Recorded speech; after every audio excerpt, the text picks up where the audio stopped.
again, everyone, and welcome back to Reddit Aliens. I'm John, and as always, thank you so much for being here. We've got a good topic today, which again, probably all of us have an answer to. What's the scariest situation you have ever been in? Please remember to like, share, and subscribe. Early 90s, a buddy and I were heading south on the California highway between Sacramento and LA. The radio was reporting high winds with dust storms possible. As we're driving, the winds pick up and visibility decreases steadily. We get to a point where we can barely see the road in front of us and decide to pull to the shoulder to wait it out. After 5 minutes, my gut instincts are going haywire, and so are my buddies. We decide to drive into the open field next to the highway for 20 or 30 yards. We're there for almost an hour, feeling like we're completely cut off from the rest of the world. Couldn't see or hear anything 2 feet away from the car. After it begins to clear a bit, we can start making out the shape of cars near where we had parked. We just assumed people had the same idea we did. When it cleared enough for us to get a firm grasp of what was going on, we were horrified. There was a massive pileup of dozens of cars right where we were parked, and most of them had severe damage. We get out to help, and as we're able until the first responders show up. We'll never forget the haunting sobs of a mother who was convinced her kid was dead. CHP officers talk to us and ask why we appear to be unscathed. We point out our auto in the field and tell him what happened. He just shakes his head and tells us we're either the smartest or luckiest 20-something SOBs he's ever met. I was about 11 years old and off school sick with the flu. My mom worked in a little shop literally 5 minutes away from our house, so she left me alone that morning to do her shift, and I was just chilling on the couch watching television. I heard the front door open and assumed it was my mom home early. It was a random man who was heavily intoxicated. He went straight to the coffee table and lifted up my bottle of cough medicine and downed the entire lot. I ran and hid in the bathroom and cried. There were no mobile phones back then or anything. After a while, I had to run out in my pajamas, really sick, and run along to my mom's work. The police turned up and found the guy asleep on our couch. I was only 6 years old. I went to a football game at a large stadium here in my city. It holds 65,000 people. When we were leaving the stadium, after almost everyone had already left, we started climbing down a set of stairs, indoors. When we got to our floor, we tried to open the door. It was locked. We started going back up, but suddenly someone closed the door we had just gone through and locked it. We had no way out, no phone signal, nothing. We were stuck there for freaking 6 hours. Managed to get out after getting a bit of a signal to call the emergency number. Leaving a marriage due to domestic violence. I got strangled and smothered multiple times by him. It was often to the point of my body panicking about not being able to breathe, and my hands were just flinging around randomly trying to get released. The police told me he would kill me if I went back to him. When we got my stuff from the apartment, there were weapons hidden in the bedroom that weren't there before. Happy to hear that you got out of that situation safely. Hope you're doing well now. In the 1980s, working at a bank in a Latin American country, shining path terrorism. There were many clients in the room for their banking business waiting to be served. Suddenly, somebody shouts, "Whose briefcase is this?" That was a terrorist method, a briefcase with a bomb. I thought, I need to solve this, to go and get it since I'm the boss. Scared stiff. I was getting up to go when someone shouted, "It's mine." Never been so afraid. I visited Nepal with my parents and with some of my dad's coworkers in 2015. I don't know for what reason, but in April 25th, I think on a Sunday or Saturday, there was a 7.8 magnitude earthquake. We were in Boteskoi when it happened. There were rocks falling everywhere. There was a dam there also which caused a flood because some important pipe had a hole. We were hanging onto a tree for dear life. We had to sleep in a hut and just hoped we could make it back home alive. We went back home by a helicopter. My dad's coworker and best friend was paralyzed. At the time, I didn't understand exactly how scary it was. My wife was giving birth to our daughter. She lost a lot of blood. It was the first time I saw a baby being born, so I thought it was normal to lose a lot of blood while giving birth. They told me later it was a hemorrhage. The medical staff there was very scared. I thought they were just afraid I might freak out because I've never seen a birth before. I didn't realize they were scared because my wife almost died. I used to drive my partner to work early every morning, like 4:30 or 5, and it was usually a completely autopilot nothing drive. Done it so many mornings back to back, it just sort of did itself.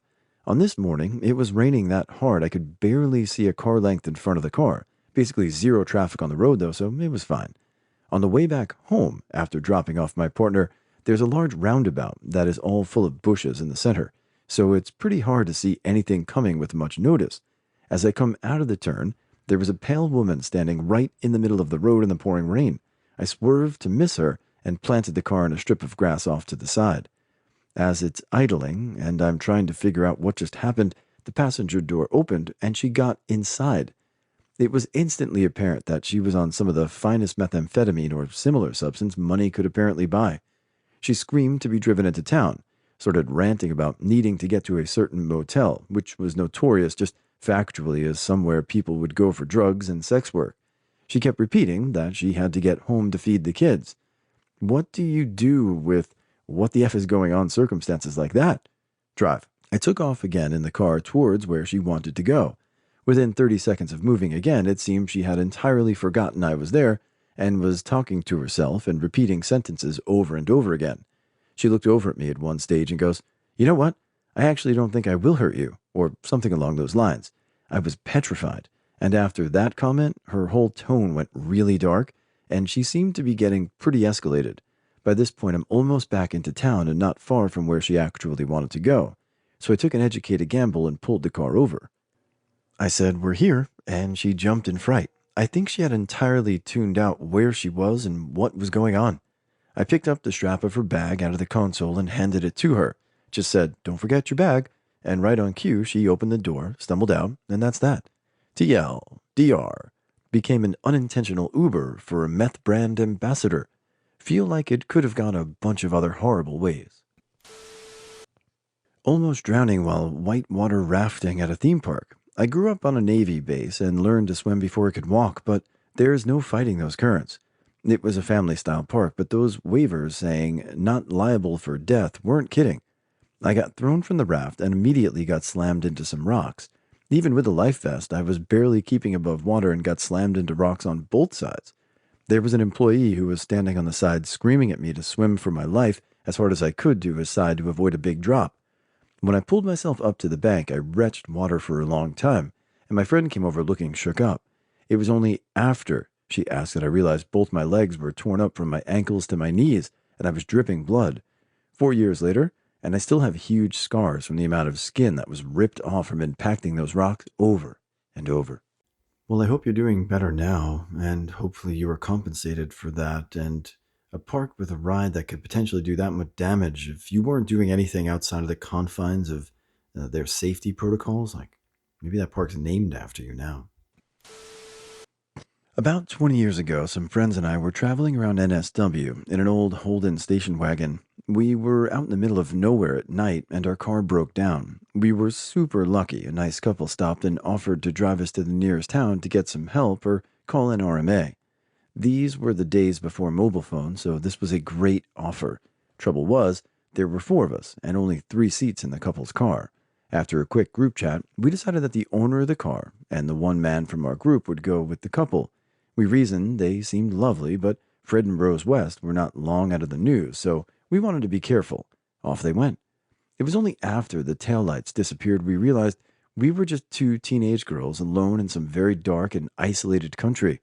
We saw an old white ute coming and it slowed, but my friend waved it on. It went past us very slowly, and it looked like 2 or 3 men were in it, and then no more traffic for about an hour. I could see headlights coming off in the distance from the way the ute was headed, and I suddenly had this overwhelming feeling of dread. I said to my friend, "This may sound dumb, but I think we should hide right now." She agreed with the speed that made me think she felt scared too. We climbed in the back of the station wagon and covered ourselves with the tarp and tried to pull our luggage over ourselves. We hear a vehicle start to approach, and then it stopped. There were 3 male voices, and they were calling out, "Hey girls, where are you?" We could hear the crunching sounds as they were circling the car and chatting amongst themselves. One suggested we had been picked up, but this one with a really nasty voice says, "Oh, I think they'll be around here somewhere." Then a really bright torch was switched on as they inspected the car. My friend and I were frozen in fear, and he started tapping on the window saying, "Here, girlies, here, girly, girls," like he was calling a dog. We could hear them trying the door handles and boot. One suggested they drive down the road a bit to see if we'd started walking. Nasty voiced agreed, but said if they don't find the bitches, he reckons he could get the doors of the car open just to make sure. We heard them get back in their car and drive past us. I peeked once they were clear, and sure enough, it was the old white ute. To my insane relief, I could see headlights coming the other way. It was our friends and the nice couple. We told the couple what had happened, so they insisted on waiting with us until roadside assistance arrived. The white ute did reappear and went roaring past with its lights turned off. A partner I was with knew that I was at the end of my rope and ready to leave him. He kept me in his room. I wasn't allowed to use my phone, wasn't allowed to eat, couldn't use the bathroom or shower unless he went in with me to make sure I wouldn't escape. After the third day, and he couldn't give another excuse to miss work, I was able to leave. It took me several hours to get to the nearest airport, and I slept there for 2 days because the nor'easter had canceled all flights. The whole ordeal was 5 days, but it felt like a month.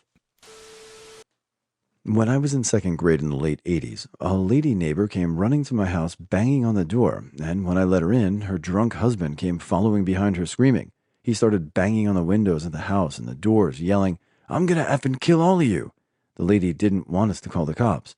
My parents were at work, and our babysitter was taking care of us. Eventually, we called my parents at work, and they called the cops. I don't think anything happened to the guy.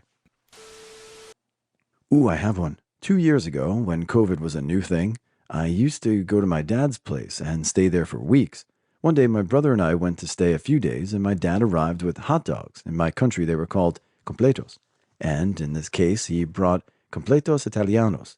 Those have avocados, tomato, and mayonnaise.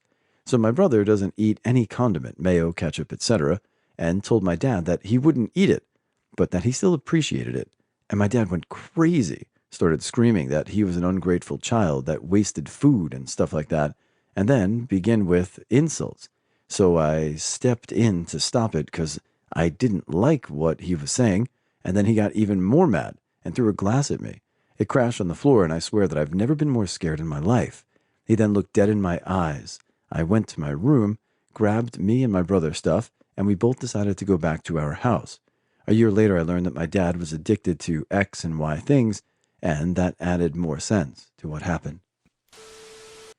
School shooting in Houston. I was only a substitute teacher when it happened, but I remember being so effing terrified and worried for the kids I was subbing for. The situation was de-escalated before the shooter could get to the second floor, where the classrooms were. I remember standing by the door against the wall with a lamp in my hand. I remember a couple of students crying. I remember some students who were pissed as hell and wanted to go out there and fight the guy. I remember a student who passed out under my desk. It was horrifying.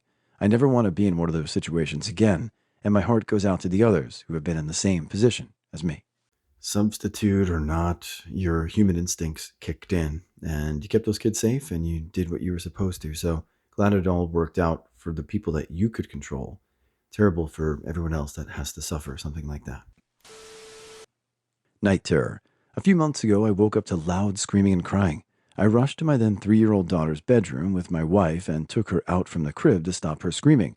We tried everything from rubbing her back, singing to her, talking to her, to rocking her. We tried to use a wet cloth to wash her face. She just kept screaming while she was sleeping. We wanted to wake her up, but we couldn't. She just kept crying and screaming, seemingly in her dream, and we just could not get her out of this nightmare. We kept trying different things, and because we couldn't stop it, and we could not wake her up, we were scared, frustrated, and helpless. We didn't know what to do. We were about to call 911. After about half an hour, fortunately, she stopped the screaming, and we could wake her up. We changed her diaper and gave her water, and she went back to sleep peacefully. Night terrors are scary. I hope it never happens again. It didn't traumatize me, but since I could have been injured or killed that night, it takes the requirements of this thread.